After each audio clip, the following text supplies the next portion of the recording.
ನಾನು ನಾನು ನಿನ್ನೆನೂ ಕೂಡ ಸ್ಪಷ್ಟವಾಗಿ ಹೇಳಿದ್ದೀನಿ.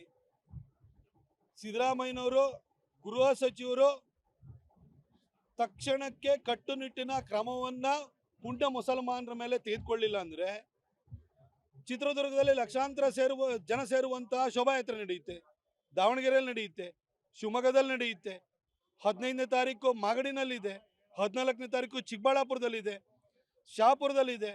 ಇಡೀ ಉತ್ತರ ಕರ್ನಾಟಕದಲ್ಲಿ ಭಾಳ ಅದ್ಧೂರಿಯಾಗಿ ಗಣೇಶೋತ್ಸವನ ಮಾಡ್ತಾರೆ.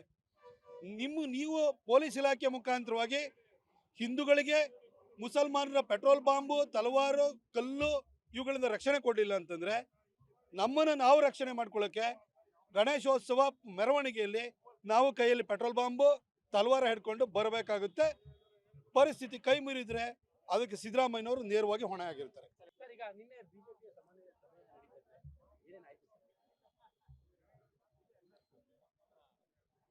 ಇವತ್ತು ಭಾರತ ಜಾಗತಿಕ ಹಂತದಲ್ಲೂ ಹಾಗೂ ರಾಷ್ಟ್ರೀಯ ಹಂತದಲ್ಲೂ ಕೂಡ ಬಹಳ ಸವಾಲುಗಳನ್ನು ಎದುರಿಸ್ತಾ ಇದೆ. ಇವತ್ತು ಪಕ್ಕದ ಬಾಂಗ್ಲಾದೇಶದಲ್ಲಿ 1.25 ಕೋಟಿ ಹಿಂದೂಗಳು ಸಂಕಷ್ಟಕ್ಕೆ ಸಿಲುಕಿದ್ದಾರೆ. ಅವ್ರ ಮೇಲೆ ಆಕ್ರಮಣ ಆಗ್ತಿದೆ, ದೇವಸ್ಥಾನಗಳ ಮೇಲೆ ಆಕ್ರಮಣ ಆಗ್ತಿದೆ. ರಾಹುಲ್ ಗಾಂಧಿ ಅಮೆರಿಕಕ್ಕೆ ಹೋಗಿ ಮೀಸಲಾತಿ ವಿರುದ್ಧವಾಗಿ, ದಲಿತ ಜನಾಂಗದ ವಿರುದ್ಧವಾಗಿ ಹೇಳಿಕೆಯನ್ನು ಕೊಡಲಿಕ್ಕೆ ಶುರುವಾಗಿದ್ದಾರೆ. ಭಾರತದ ವಿರುದ್ಧವಾಗಿ ಮಾತಾಡಲಿಕ್ಕೆ ಶುರುವಾಗಿದ್ದಾರೆ. ಹಾಗೆ ಕಮ್ಯುನಿಸ್ಟರು, ಮಾರ್ಕ್ಸಿಸ್ಟ್ಗಳು ಅವರು ಕೂಡ ದೇಶದೊಳಗಡೆ ಕಲಹವನ್ನು ಸೃಷ್ಟಿ ಮಾಡಲಿಕ್ಕೆ ಪ್ರಯತ್ನವನ್ನು ಮಾಡ್ತಿದ್ದಾರೆ. ಇವತ್ತಿಲ್ಲೇ ಕರ್ನಾಟಕದಲ್ಲೇ ಐವನ್ ಡಿಸೋಜ ಅಂತವರು ಈ ಥರ ವ್ಯಕ್ತಿಗಳು ರಾಜಭವನದ ಮೇಲೇ ಆಕ್ರಮಣ ಮಾಡ್ತೀವಿ ಅನ್ನೋ ರೀತಿಯಲ್ಲಿ ಮಾತುಗಳನ್ನ ಆಡ್ತಿದ್ದಾರೆ. ಅಂದರೆ ಇವತ್ತು ರಾಷ್ಟ್ರೀಯತೆಯನ್ನು ಪ್ರತಿಪಾದಿಸುವಂಥರು ಹಾಗೂ ಸಾಂಸ್ಕೃತಿಕ ರಾಷ್ಟ್ರವಾದದಲ್ಲಿ ನಂಬಿಕೆ ಇಟ್ಕೊಂಡಿರುವಂಥವರಿಗೆ ಇವತ್ತು ಬಹಳ ದೊಡ್ಡ ಸವಾಲು, ಅಪಾಯ ಎದುರಾಗಿದೆ. ಈ ಹಿನ್ನೆಲೆಯಲ್ಲಿ ನಾವೆಲ್ಲ ಒಗ್ಗಟ್ಟಾಗಿ ಕೆಲಸವನ್ನು ಮಾಡಬೇಕು. ಹಿಂದೂಗಳ ಮತ್ತು ರಾಷ್ಟ್ರೀಯತೆಯ ರಕ್ಷಣೆಗೋಸ್ಕರವಾಗಿ ನಾವೆಲ್ಲ ಸದಾ ಸನ್ನದ್ಧರಾಗಿರಬೇಕು. ಇವತ್ತು ನಾವು ಬರೀ ರಾಷ್ಟ್ರ ಮಟ್ಟದಲ್ಲಿ ಎಲ್ಲ ಗ್ಲೋಬಲ್ ಫೋರ್ಸಸ್ಸು ನಮ್ಮ ಅಗೇನ್ಸ್ಟ್ ಕೆಲಸವನ್ನು ಮಾಡ್ತಾ ಇದೆ.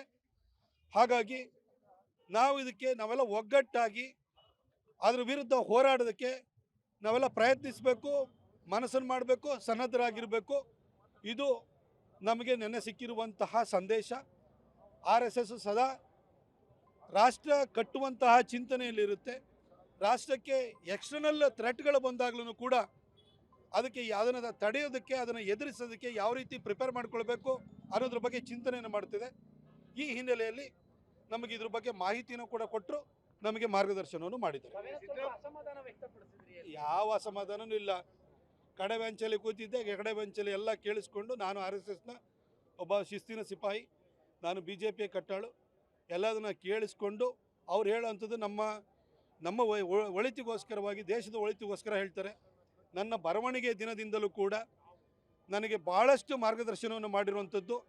ಇವತ್ತು ಬದುಕಿಲ್ಲ, ಜಯದೇವರು ನನ್ನನ್ನು ಮಾರ್ಗದರ್ಶನವನ್ನು ಮಾಡಿದವರು, ನನಗೆ ಎಷ್ಟೋ ವಿಚಾರಗಳನ್ನು ಕೊಟ್ಟಂಥವ್ರವರು, ನನ್ನ ಜ್ಞಾನವನ್ನು ವೃದ್ಧಿ ಮಾಡಿದಂಥವ್ರು ಅವರು. ಇವತ್ತು ಕೇಶವ ಕೃಪದಲ್ಲಿ ನನಗೆ ತುಂಬ ನನ್ನ ಒಂದು ಜ್ಞಾನದ ವೃದ್ಧಿಯಲ್ಲಿ ಬಹಳ ದೊಡ್ಡ ಪಾತ್ರವನ್ನು ವಹಿಸಿದ್ದಾರೆ. ನಾನು ಅವ್ರ ಹತ್ರ ಹೋಗಿ ಕೇಳಿಸ್ಕೊಂಡು ಬರೋದಿರುತ್ತೆ ಹೊರತು ನಾನು ಮಾತಾಡೋಂಥದ್ದು ಅವ್ರ ಎದುರುಗಡೆ ಏನೂ ಇರೋದಿಲ್ಲ.